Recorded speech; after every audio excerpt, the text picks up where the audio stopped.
Hello friends, माँ Saraswati study point में आप लोगों को स्वागत है। और यह आज आपके लिए मैट्रिक परीक्षा 2021 में जो बिहार बोर्ड द्वारा मॉडल पेपर जारी किया है, उसका साइंस का मॉडल सेट 1 है, जो कि आप लोग को सामने सॉल्यूशन कर रहे हैं। और आप इसको देखिए ध्यान से। देखिए, पहला क्वेश्चन है कि किस दर्पण की फोकस दूरी ऋणात्मक होती है ना। तो ये है जो कि अवतल दर्पण की जो फोकस दूरी होगी वो ऋणात्मक होगी, है ना। इसमें ध्यान से देखना है। और आपका ये सवाल आ गया दूसरा कि दर्पण की फोकस दूरी और वक्रता त्रिज्या में संबंध क्या होगा। तो दर्पण की फोकस दूरी और वक्रता त्रिज्या में जो संबंध है, ए बराबर r/2 का है। ए बराबर r/2 का है ना। इसमें देखिए, तो ए बराबर r/2। उसके बाद अगला सवाल है कि समान नेत्र के स्पर्श दृष्टि की न्यूनतम दूरी कितना होता है। तो 25 सेंटीमीटर, बी ऑप्शन हो जाएगा। उसके बाद अगला सवाल है आप लोग को, श्वेत प्रकाश का कौन सा रंग है जो कि किसी प्रिज्म से गुजरने पर कम झुकता है। तो लाल रंग है जो कि कम झुकेगा, है ना। इसका है जो कि लाल रंग कम झुकेगा, तो लाल मारेंगे, ऑप्शन सी आंसर हो जाएगा। मानव आँख के रेटिना द्वारा बनाई गए प्रतिबिंब कैसा होता है। तो वास्तविक और उल्टा और वस्तु से छोटा होता है। आकाश का रंग नीला प्रतीत दिखाई देता है, किसके कारण। तो प्रकाश के प्रकीर्णन के कारण, ऑप्शन नंबर बी हो जाएगा।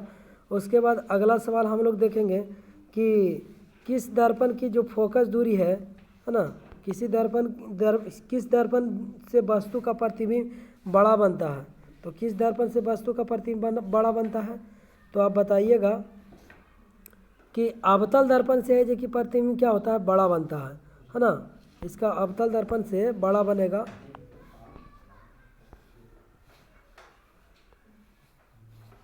अवतल दर्पण से किसी वस्तु का प्रतिबिंब बड़ा बनता है, यानी बी ऑप्शन हो जाएगा। उसके बाद अगला लेंस, किस लेंस से है जो कि निकट दृष्टि दोष को दूर किया जा सकता है। तो अवतल लेंस से इसको हम क्या करेंगे, ठीक करेंगे। उसके बाद अगला सवाल हम लोग को है 9 नंबर देखेंगे। 9 नंबर कहता है विद्युत उपकरण की विद्युत धारा की युक्ति को प्रदर्शित करता है। तो विद्युत धारा के उपकरण मतलब दिशा, मतलब उपस्थिति को मतलब दिशा कभी पूछेगा या उपस्थिति को पूछेगा तो सब बताइएगा कि गैल्वेनोमीटर बताइएगा। इसमें गैल्वेनोमीटर हो जाएगा, आंसर बी हो जाएगा। उसके बाद दाएं हाथ के अंगूठे के नियम को किसने प्रतिपादित किया था। तो दाएं हाथ के अंगूठे का नियम या हथेली का नियम बोलेगा तो आप है जो कि मैक्सवेल को बताइएगा, यानी मैक्सवेल है जो कि डी ऑप्शन हो जाएगा। उसके बाद विभवांतर का ऐसे मात्रक क्या होता है। तो विभवांतर का ऐसे मात्रक बोल्ट होता है। विभवांतर का ऐसे मात्रक क्या होता है, बोल्ट। आपका ऑप्शन नंबर ए हो जाएगा। उसके बाद ओम किसका मात्रक है। ओम, तो ओम बताइएगा कि है जो कि प्रतिरोध के मात्रक है। और एम्पियर किसका मात्रक है, तो धारा का मात्रक है। और कूलम्ब किसका मात्रक है, तो आपका आवेश का मात्रक है। अगला बताइए, 12 नंबर सवाल है कि किस संयोजन द्वारा प्रतिरोध का मान बढ़ता है। तो आप श्रेणी क्रम में जोड़ेंगे ना, R बराबर R1 प्लस R2 कर दीजिए, है ना। तो इस श्रेणी क्रम हुआ, या R3 प्लस R3 भी कर सकते हैं। तो इस श्रेणी क्रम में है जो कि क्या होता है, उसका मान बढ़ता है। और समांतर क्रम में क्या होता है, समांतर क्रम में घटता है। जिसे समांतर क्रम 1/r बराबर 1/r1 plus 1/r2 plus 1/r3, है ना। चलिए इस तरह से करेंगे तो हम लोग को घटेगा, समतुल प्रतिरोध का जो मान होगा घटता है। उसके बाद अगला सवाल है 13 नंबर, चुंबकीय बल रेखाएं की प्रकृति कैसी होती है। तो चुंबकीय बल रेखाएं की प्रकृति होती है जो काल्पनिक होती है। आपका ऑप्शन नंबर बी हो जाएगा। उसके बाद 1 किलोवाट घंटा बराबर कितना होता है। तो 1 किलोवाट घंटा बराबर 3.6 × 10⁶ जूल, ऑप्शन नंबर बी हो जाएगा आपका। उसके बाद नवीकरणीय ऊर्जा का स्रोत, ऑप्शन नंबर सी, 3.6 × 10⁶ जूल। उसके बाद नवीकरणीय ऊर्जा का स्रोत कौन है, तो सौर ऊर्जा, है ना। उसके बाद कौन सा लेंस को अपसारी लेंस कहते हैं। तो अपसारी लेंस कहते हैं, उत्तल को अभिसारित लेंस कहते हैं और अवतल को अपसारी लेंस कहेंगे। तो यहाँ पर आपका अवतल हो जाएगा, ऑप्शन नंबर ए हो जाएगा। उसके प्रकाश का प्राथमिक वर्ण मतलब प्राथमिक रंग, है ना। लाल हरा नीला को प्राथमिक रंग कहा जाता है, यानी लाल हरा नीला तीनों देले है, यानी ऑप्शन नंबर डी हो जाएगा। उसके बाद अगला सवाल है कि रंगीन भाग, आँख का जो नेत्र का जो रंगीन भाग होता है वो कौन होता है, तो आइरिस होता है। तो आइरिस इसमें मार दीजिएगा, है ना। अगर ये भी पूछे कि आँख का रंग किस पे निर्भर करता है, तो आइरिस पे निर्भर करता है। तो फिर उसके बाद अगला सवाल है 19 नंबर कि ये 1 HP बराबर कितना होता है, तो 746 वाट होता है। उसके बाद अगला आपका सवाल है विशालक शीशा के रूप में, है ना, मैग्नीफाइंग ग्लास के रूप में। तो मैग्नीफाइंग ग्लास के रूप में किसका प्रयोग करते हैं, तो हम लोग मैग्नीफाइंग ग्लास के रूप में उत्तल लेंस को प्रयोग करते हैं। मैग्नीफाइंग ग्लास के रूप में किसको करते हैं, उत्तल लेंस का उपयोग करते हैं। चलिए हम लोग अब देखेंगे 21वां नंबर सवाल देखेंगे। चलिए उसके बाद 21 नंबर में देखिएगा, अगला सवाल 21 नंबर में है, जब किसी चालक तार से विद्युत धारा प्रवाहित किया जाता है, यानी किसी चालक तार से विद्युत धारा प्रवाहित किया करते हैं, तो गतिशील क्या होता है, उसमें क्या गतिशील होता है, तो गतिशील इलेक्ट्रॉन होता है। और ये जो प्रोटॉन के बात हुआ, तो प्रोटॉन तो आपका है जो कि नाभिक में होता है ना। उसके बाद आयन, आयन है जो कि क्या होता है कि जब कोई इलेक्ट्रॉन त्याग करता है या ग्रहण करता है ना, तो उसमें जो ऊर्जा लगती है उसी को आयन कहते हैं। जैसे सोडियम अपना एक इलेक्ट्रॉन त्याग करता है तो सोडियम प्रधान आयन एक होगा ना। क्लोरीन अपना एक इलेक्ट्रॉन क्या करेगा, ग्रहण करेगा, तो उस पर एक ऋण आयन होगा, है ना। तो आयन आप लोग समझ गए होंगे। उसके बाद परमाणु, परमाणु क्या है ना, परमाणु क्या है आप लोग को, परमाणु है जो कि किसी पदार्थ का छोटा कण है, एटम है। चलिए आप अगला सवाल है एम्पियर घंटा। तो एम्पियर घंटा क्यू बराबर क्या होता है, क्यू बराबर IT होता है। क्यू बराबर क्या होता है, IT होता है। क्यू बराबर IT, मतलब I मतलब एम्पियर, I मतलब एम्पियर मतलब, और T मतलब घंटा, यानी क्या आपका सवाल क्या पूछा, एम्पियर घंटा, यानी आवेश का मात्रक हो जाएगा, यानी आपका ऑप्शन नंबर क्या हो जाएगा, बी हो जाएगा। उसके बाद अगला सवाल हम लोग देखेंगे, कहता है कि निम्नलिखित में कौन मात्रक है जो कि वाट है, मतलब शक्ति का मात्रक क्या है। वाट बोला तो एक मतलब वो रहा शक्ति का मात्रक, तो जूल प्रति सेकंड, यानी ऑप्शन नंबर बी हो जाएगा, है ना। अब सॉरी ए नंबर, है ना, आपका जूल प्रति सेकंड हो जाएगा। चलिए हम लोग अगला सवाल देखेंगे, थोड़ा सा जूम कर लेते हैं फ्रेंड्स, जूम कर लेते हैं। चलिए अगला सवाल देखिएगा, विद्युत धारा का ऐसे मात्रक क्या होता है, तो विद्युत धारा का मात्रक होता है एम्पियर होता है ना। विद्युत धारा का मात्रक क्या होता है, एम्पियर होता है। और उसके बाद वोल्ट किसका मात्रक है, तो विभवांतर बोलिए या वोल्टेज बोलिए। ओम किसका मात्रक है, तो प्रतिरोध का मात्रक है। और वाट किसका मात्रक है, तो शक्ति का मात्रक है। उसके बाद ग्लोबल वार्मिंग के लिए उत्तरदायी गैस कौन है, तो CO2 है, जो कि ऑप्शन नंबर सी है, जो कि ग्लोबल वार्मिंग के लिए उत्तरदायी गैस होता है। उस ग्लोबल वार्मिंग मतलब वायुमंडल को दूषित करने वाला है जी की है। और उसके बाद शरीर में भोजन का पचना किस प्रकार की अभिक्रिया है ना। ऐसे ग्लोबल वार्मिंग के रूप में, जैसे ग्लोबल वार्मिंग हो गया, जैसे हम लोग क्या करते हैं, जैसे छोटे पौधों को नहीं, मतलब चिमकी मैंने प्लास्टिक का जैसे घर बना करके, हरित गृह प्रभाव जिसको हम लोग हिंदी में कहते हैं। शरीर में भोजन का पचना किस प्रकार की अभिक्रिया है, तो उपचयन अभिक्रिया है या ऑक्सीकरण उसको कहिए। उसके बाद काली चूना पर जब जल डाला जाता है तब अभिक्रिया क्या होता है, तो ऊष्मा निकलता है। क्या निकलता है, ऊष्मा निकलता है। उसके बाद कौन सा सबसे अधिक अभिक्रियाशील है, तो आप जानते होंगे पोषोकैमेजिला हता 400, उसके अनुसार आपका कॉपर हो जाएगा। उसके बाद चूना जल का सूत्र क्या है, यानी चूना को अभिक्रिया कैल्शियम ऑक्साइड को अभिक्रिया कराए हैं जल से, H2O से, तो कैल्शियम हाइड्रोक्साइड आएगा, कैल्शियम हाइड्रोक्साइड आए, CaOH का होल 2 आएगा, है ना। चलिए उसके बाद हम लोग आगे देखेंगे, यानी ऑप्शन नंबर क्या हो जाएगा, डी हो जाएगा। चलिए आगे देखेंगे, कोई विलयन लाल लिटमस को नीला कर देता है, तो नीला कर यानी लाल को नीला कर रहा है, तो लाल को नीला कर रहा है का मतलब क्या है, क्षार है, क्षार है। तो क्षार हमारा देखिए कौन कौन है, क्षार हमारा कौन कौन है ना, तो 10 और 11 है, यानी ए और बी दोनों हो जाएगा। ऑप्शन नंबर डी हमारा हो जाएगा। तो उसके बाद अल्काइन में कार्बन कार्बन के बीच कितने बंधन होता है? तो अल्केन में सिंगल बंधन, अल्केन में और अल्कीन में डबल बंधन और अल्काइन में ट्रिपल बंधन होता है ना।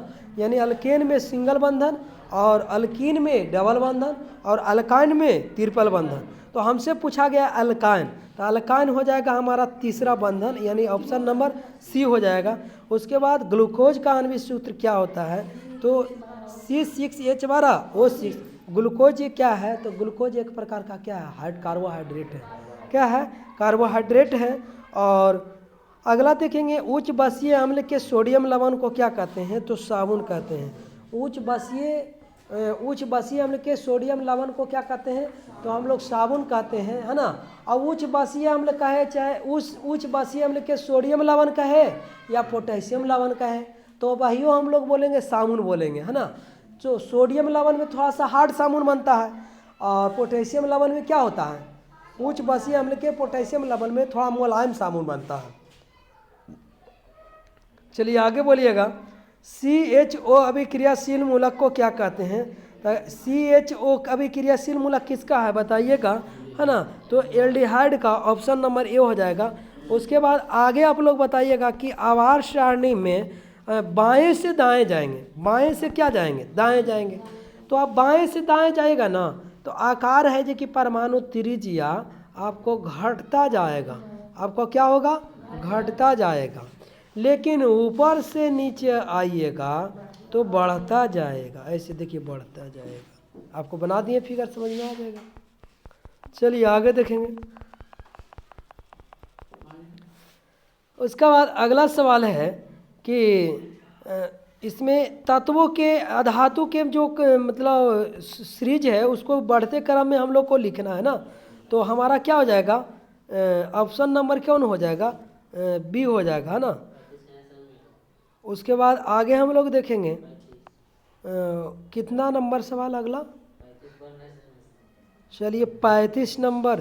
35 है जो कि देखिए आवाज सारणी में जो होता है, आवाज सारणी में जो परमाणु त्रिज्या बोले चाहे परमाणु आकार बोले, बाएं से दाएं जाते हैं ना।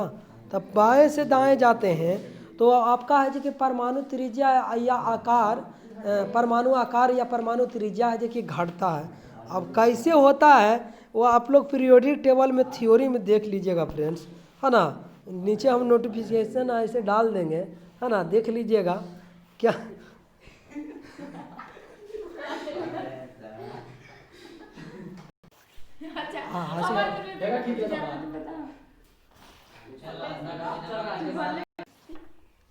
अगला सवाल है, टिहरी बांध का निर्माण किस प्रदेश में किया गया है? तो टिहरी बांध का निर्माण है जो कि कहाँ? उत्तराखंड में। ऑप्शन नंबर बी हो जाएगा। उसके बाद किस धातु को है जो कि केरोसिन में डुबा के रखते हैं? तो सोडियम को, है ना। ये बहुत पुराना सवाल है फ्रेंड, फिर भी मतलब एग्जाम में बार बार आते रहता है। ये अभी छोड़ा नहीं है, इस बार भी आ जाएगा। टिहरी मतलब केरोसिन तेल में किस लिए डुबा के रखते हैं? क्योंकि बाहर ही निकालेंगे ना, ये ज़्यादा विक्रियाशील है, ये लहक उठता है। चलिए उसके बाद अपमार्जक से क्या बना जाते हैं? तो अपमार्जक से हम लोग सर्फ, शैम्पूल और ईजी सर्फ जो भी है ये सब बनाए जाते हैं। यानी ऑप्शन नंबर क्या हो जाएगा? डी हो जाएगा। ऑप्शन नंबर क्या हो जाएगा? डी हो जाएगा। आपको देखिएगा अगला।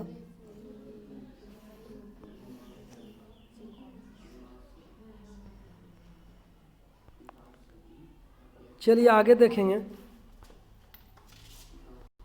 उसके बाद अगला सवाल है ना। अगला सवाल क्या है कि सौर सेल में किसका प्रयोग किया जाता है? तो सौर सेल में किसका प्रयोग किया? सिलिकॉन और ब्रोमीन के किया जाता है। सिलिकॉन और ब्रोमीन। तो जो ऑप्शन में होगा आपका वो आंसर हो जाएगा, है ना। चलिए आगे हम लोग 42 नंबर देखेंगे। 43 है ना, 42 हो गया।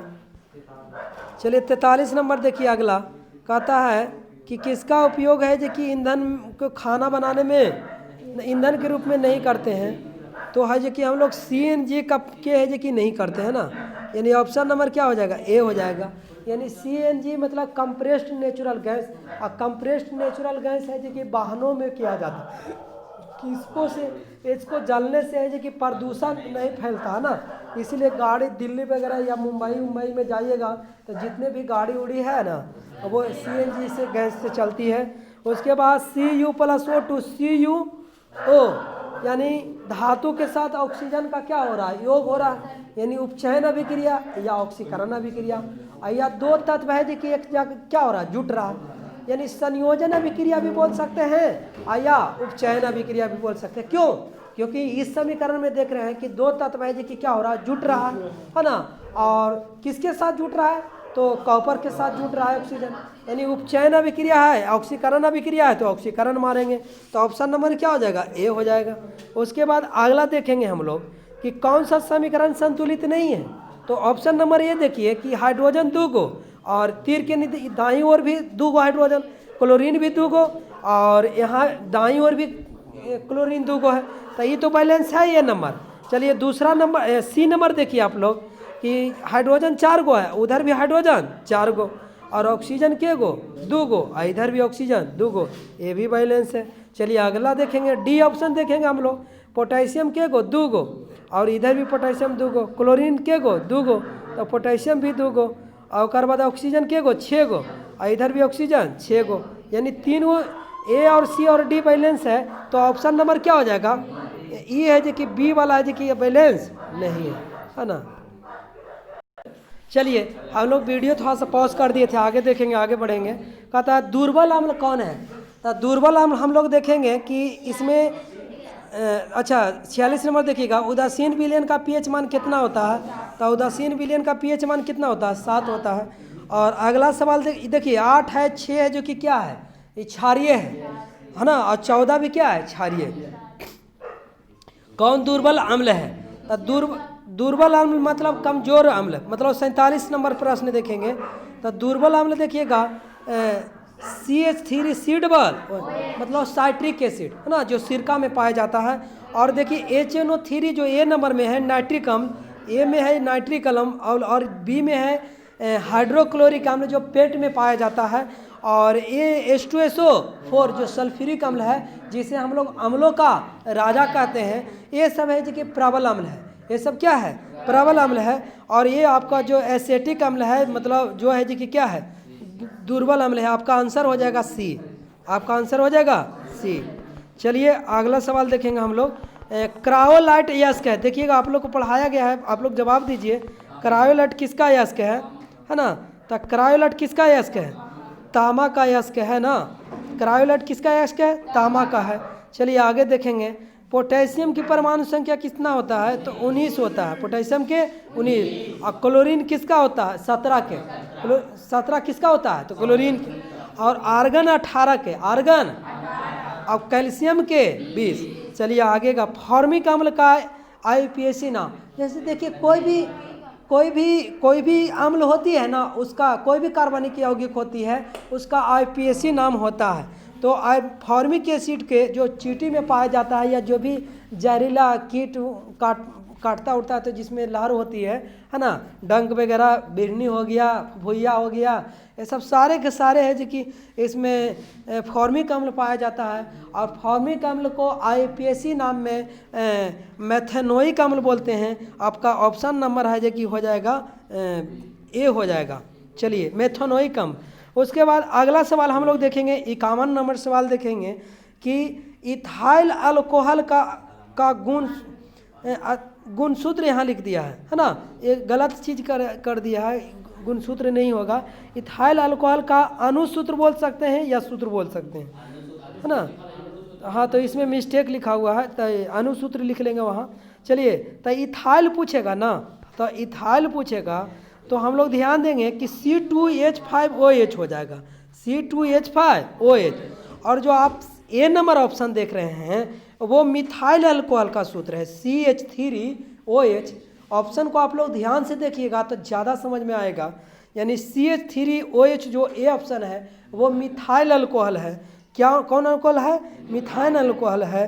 और C2H5 है जो कि इथाइल अल्कोहल है। आप एक बात और जानकारी ले लीजिए, इथाइल अल्कोहल बहुत जहरीला होता है, इसको पी लेने से आदमी मर भी सकता है। चलिए आगे हम लोग आगे बढ़ेंगे, अल्काइन कौन है, तो अल्काइन के हम लोग को इसमें से समझना है कि इनमें अल्काइन कौन है। तो अल्काइन के मतलब क्या कि ट्रिपल बंधन। अल्काइन के मतलब क्या, ट्रिपल बंधन। और ये भी हमको साथ साथ पहले सूत्र जानेंगे कि अल्काइन का क्या होता है। तो CnH2n और -2 होता है। अल्काइन का सूत्र क्या होता है, CnH2n -2 होता है। और यहाँ से आप देखिए कि जो हाइड्रोजन की संख्या होता है जो कार्बन से 2 गुना से 2 कम होता है, 2 गुना से 2। तो यहाँ हम लोग ऑप्शन में देखेंगे कि कौन है जो कि हाइड्रोजन की संख्या 2 गुना से 2 कम है। तो हमारा देख सकते हैं कि हमारा कौन वाला कम है, बी में देख रहे हैं कि 2 गुना से 2 हाइड्रोजन के करेंगे 2 गुना से 2 कम होना चाहिए। तो आपका ए ऑप्शन हो जाएगा। 2 गुना से 2 कम कौन है, ए नंबर है आपका, ऑप्शन नंबर ए हो जाएगा। और ए में है C2H2।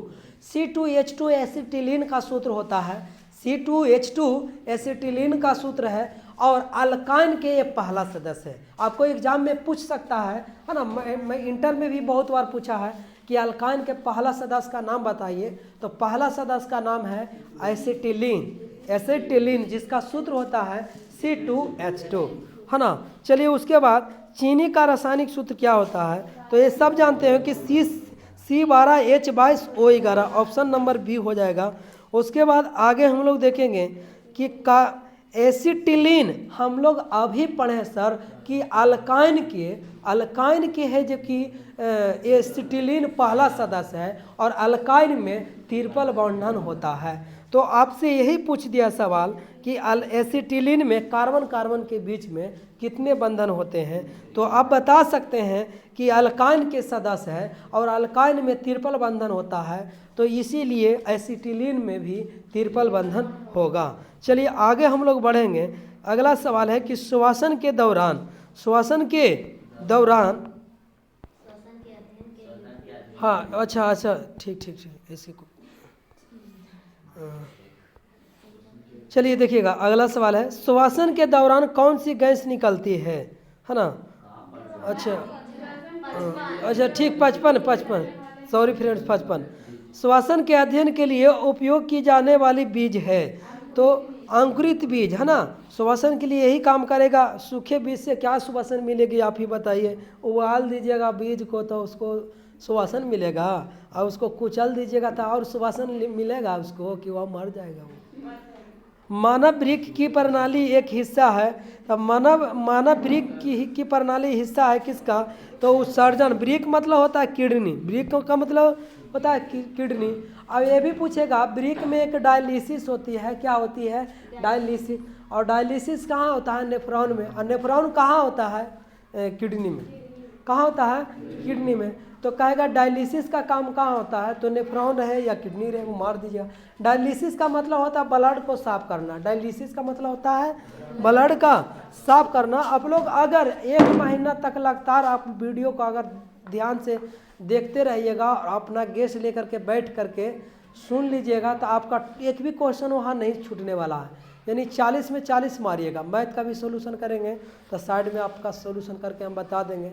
मैथ में भी आप लोग देखते के साथ आपका मतलब साथ साथ चलेंगे तो आपको कलम लगाने की ज़रूरत मैथ में पढ़ने वाला नहीं है। आप लोग आराम से बना लीजिएगा।